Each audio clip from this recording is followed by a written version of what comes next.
നമുക്കിന്നൊരു ഇഞ്ചി ചായ ഉണ്ടാക്കാം. അതിനായിട്ട് ശർക്കര നീരിൻ്റെ കൂടെ വെള്ളമൊഴിച്ച് എടുത്തതാണിത്. അതിലേക്ക് നമുക്ക് അത് തിളച്ചിട്ടുണ്ട്. അതിലേക്ക് നമുക്ക് ഇഞ്ചി ചതച്ചതും കുറച്ച് ചായപ്പൊടിയും കൂടി ചേർക്കാം. അപ്പോൾ മഴയൊക്കെ അല്ലേ, അപ്പം നല്ലതാണ് ഇഞ്ചി ചായ. അപ്പം അതിലേക്ക് ചേർക്കാം.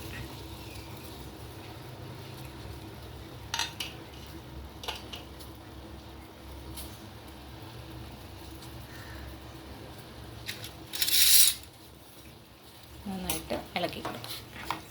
തിളച്ചിട്ടുണ്ട്. പാല് വേണ്ട ആളുകൾക്ക് പാല് ചേർക്കാം, മധുരം വേണ്ടവർക്ക് മധുരം ചേർക്കാം.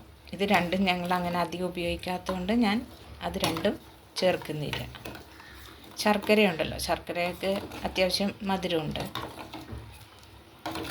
പാല് അങ്ങനെ ഉപയോഗിക്കാറില്ല, അതുകൊണ്ട് അത് ചേർക്കുന്നില്ല.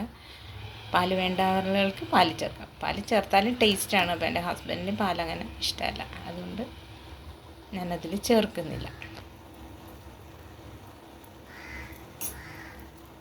ഇതൊന്ന് ഇത്തിരി നേരം ഒന്ന് ഇരിക്കട്ടെ. ചൂടാറി കഴിയുമ്പോൾ നല്ല ടേസ്റ്റാവും. അപ്പോൾ ഈ ഇഞ്ചിയുടെ സ്വത്തൊക്കെ അതിലേക്ക് മിക്സ് ആയിക്കോളും. മഴയത്ത് നമുക്ക് കുടിക്കാവുന്നൊരു നല്ലൊരു പാനീയമാണ്.